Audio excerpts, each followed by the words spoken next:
Κυρία Ζαχαριά. Ευχαριστώ πολύ. Καλησπέρα σας. Καλώς ήρθατε. Είμαι η Γεωργία Ζαχαριά. Εργάζομαι στο τμήμα του Trade Marketing της Glaxo και θα σας μιλήσω για την αυτοφροντίδα και για το πώς μπορεί να σχετίζεται αυτή η έννοια με το φαρμακείο. Ας ξεκινήσουμε από τον ορισμό της, όπως την δίνει ο Παγκόσμιος Οργανισμός Υγείας. Η αυτοφροντίδα είναι ό,τι κάνουμε καθημερινά για να παραμένουμε υγιείς και σχετίζεται με δύο πολύ βασικές έννοιες, την πρόληψη και τη διαχείριση της ασθένειας. Βρίσκεται σε κάθε πτυχή λοιπόν της καθημερινότητάς μας, αφορά την προσωπική μας υγιεινή, τον τρόπο που τρεφόμαστε, την κοινωνική μας ζωή και την επαφή με τα αγαπημένα μας πρόσωπα. Και σε αυτό το κομμάτι που μας ενδιαφέρει εμάς εδώ είναι το κομμάτι της αυτοθεραπείας. Γιατί μιλάμε τόσο συχνά πλέον για την αυτοφροντίδα? Είναι μια αναμφισβήτητα νέα παγκόσμια τάση, η οποία αυξάνεται. Προφανώς η πανδημία δημιούργησε τις συνθήκες για να μας ενδιαφέρει όλο και περισσότερο. Έχουμε κάποια στοιχεία που δείχνουν ότι το 2020 η αναζήτηση στην Google για θέματα αυτοφροντίδας αλλά και για προϊόντα αυτοφροντίδας αυξήθηκε κατά 250%. Αυτό δείχνει και ότι πλέον οι πολίτες ενδιαφέρονται όλο και περισσότερο να προσεγγίσουν την υγεία τους πιο μακροπρόθεσμα και πιο ολιστικά. Και έχουμε στοιχεία επίσης που υποστηρίζουν αυτό, ότι ενδιαφέρονται πλέον πιο μακροπρόθεσμα οι πολίτες. 33% των πολιτών σε έρευνες που έγιναν έδειξαν ότι αφιερώνουν περισσότερο χρόνο πια για να ενημερωθούν για θέματα υγείας. 75%, ένα πολύ μεγάλο ποσοστό, αντιλαμβάνεται πόσο σημαντικό είναι να φροντίζουν οι ίδιοι την υγεία τους, ώστε να μην επιβαρύνουν το Εθνικό Σύστημα Υγείας, οπουδήποτε στον κόσμο. 48% δηλώνουν πρόθυμοι να χρησιμοποιήσουν ένα OTC προϊόν αντί να επισκεφθούν το γιατρό. Πάντα μιλάμε στα πλαίσια της αντιμετώπισης μιας ελαφριάς πάθησης. Ενώ 34% δηλώνουν ότι σκοπεύουν να αυξήσουν την πρόσληψη βιταμινών και μετάλλων για να ενισχύσουν το νοσοποιητικό τους. Δεν είναι μόνο μία η πρακτική που υιοθετούμε στην καθημερινότητά μας για να φροντίσουμε τον εαυτό μας.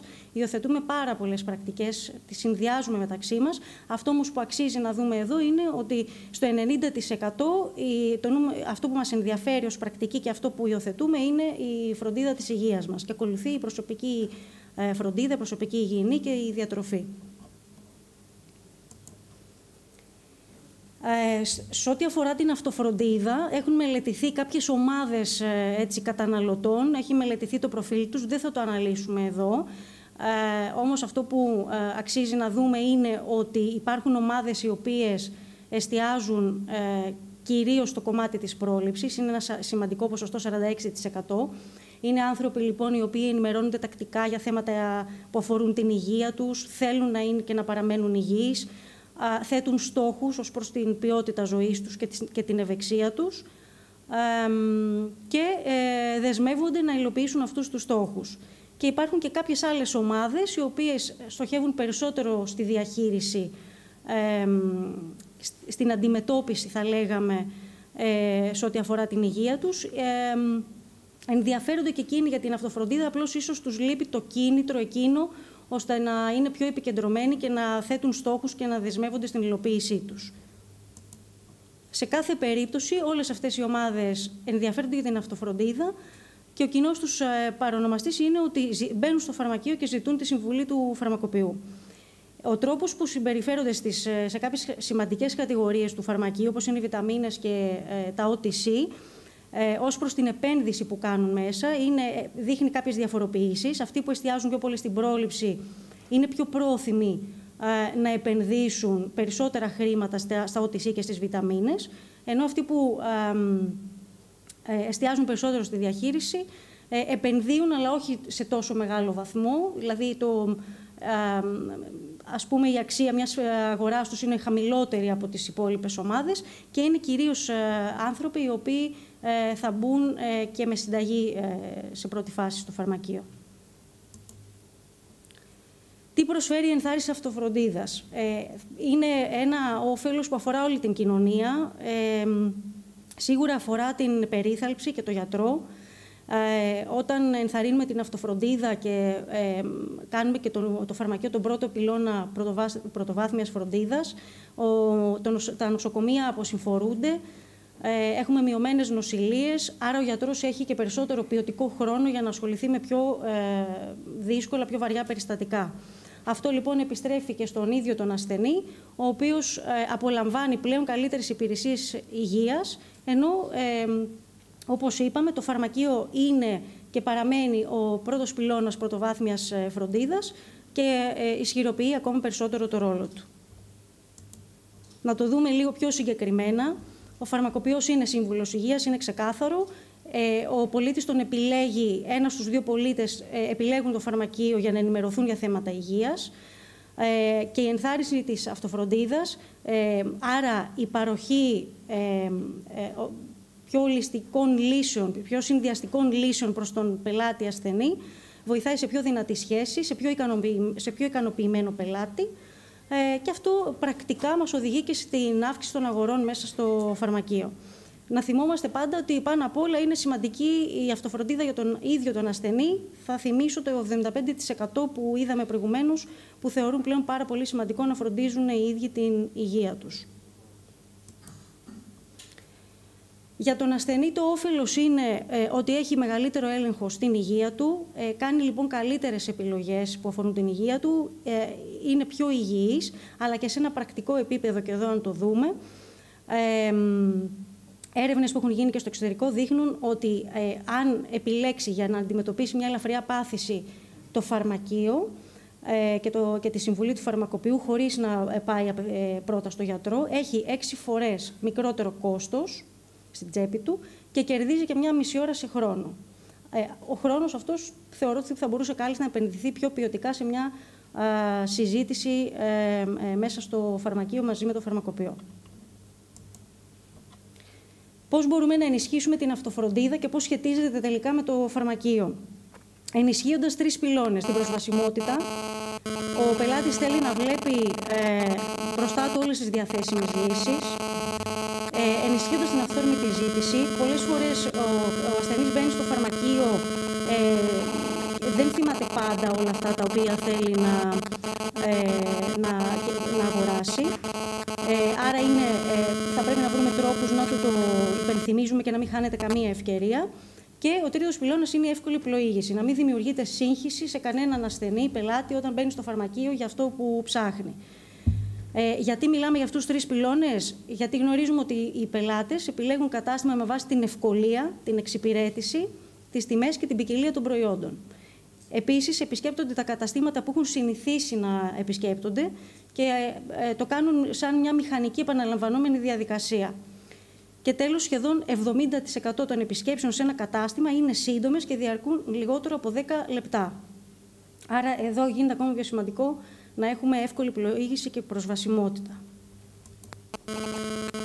Αυτό λοιπόν που θέλουμε να κάνουμε είναι να διευκολύνουμε τους πελάτες να βρουν εύκολα και γρήγορα αυτό που αναζητούν, δίνοντάς τους κάθε δυνατότητα πρόσβαση στις κατηγορίες και τα προϊόντα που τους ενδιαφέρει και που θα τους δώσουν λύσεις στα προβλήματα που αντιμετωπίζουν.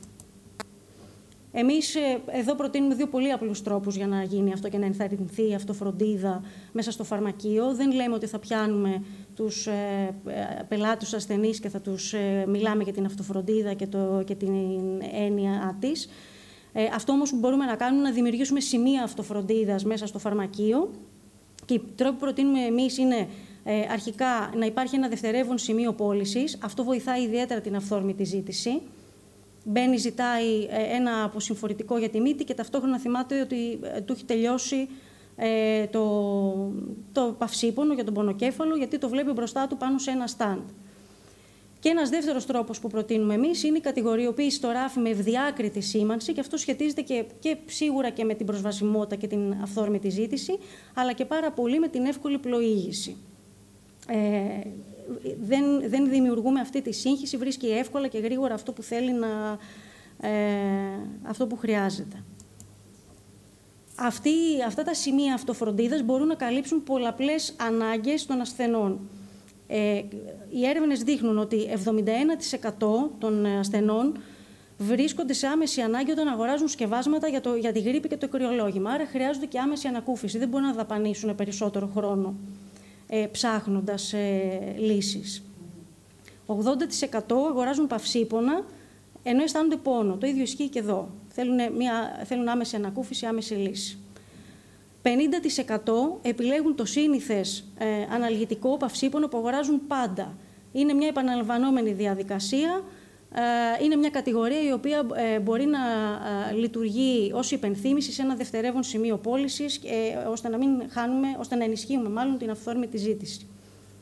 Και τέλος, 45% όσων υποφέρουν από γρίπη και κρυολόγημα δυσκολεύονται να βρουν τα σκευάσματα που χρειάζονται. Αυτό δημιουργεί τη σύγχυση που είπα και τη δυσαρέσκεια κατ' επέκταση, άρα είναι εδώ σημαντικό να υπάρχει εύκολη πλοήγηση.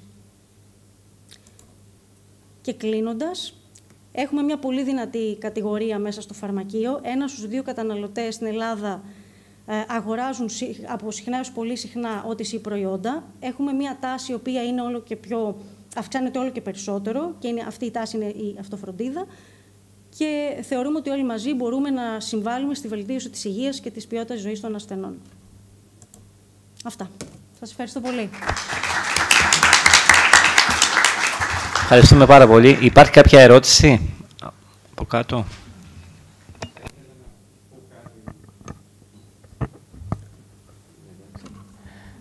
Ναι, γεια σας. Θα ήθελα να πω ότι εδώ πρέπει πολύ να τονίσουμε τον σημαντικό ρόλο του φαρμακοποιού, μιας και είμαστε σε δικό μας συνέδριο, γιατί μια αγωνία που έχουμε πάντοτε ως κλάδος είναι μήπως τα OTC και άλλα είδη αυτοφροντίδας, όπως αναφέρεται για παράδειγμα βιταμίνες ή άλλα παρόμοιας κατηγορίας είδη, μπορούν κάποια στιγμή να διατεθούν χωρίς την υποχρεωτική εντός εισαγωγικών συμβουλευτική ή διακριτική παρουσία του φαρμακοποιού. Δηλαδή αυτό είναι κάτι το οποίο εμάς μας ενδιαφέρει πάρα πολύ. Η αυτοφροντίδα ναι, πάντα όμως μέσα στο φαρμακείο. Αν και φαντάζομαι ότι πολλοί ίσως φίλοι γιατροί δεν θα θέλανε καν να είμαστε εμείς αναμεμειγμένοι σε αυτή τη διαδικασία, παρακάμπτοντας ίσως το δικό τους καλή. Αυτό κυρίως. Δηλαδή η παγίδα της αυτοφροντίδας έξω από κανάλι φαρμακείου. Είτε είναι αυτό ηλεκτρονικό κατάστημα, είτε είναι φυσικό κατάστημα. Φυσικός χώρος πώλησης, δηλαδή διαφορετικός από το φαρμακείο. Αυτό ήθελα να πω. Αντιλαμβάνομαι αυτή την αγωνία. Είναι μια συζήτηση που ακούμε και από το παρελθόν και συχνά. Αυτό που παρουσίασα τουλάχιστον εγώ σήμερα αφορά κατά αποκλειστικότητα το χώρο του φαρμακείου πάντως. Δηλαδή τρόπους πολύ απλούς που μπορούμε να αναδείξουμε αυτή την έννοια μέσα στο φαρμακείο και να παραμείνει εκεί.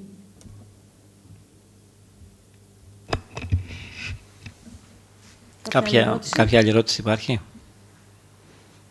Από ό,τι βλέπω μάλλον όχι. Ευχαριστούμε κυρία Ζαχαριά.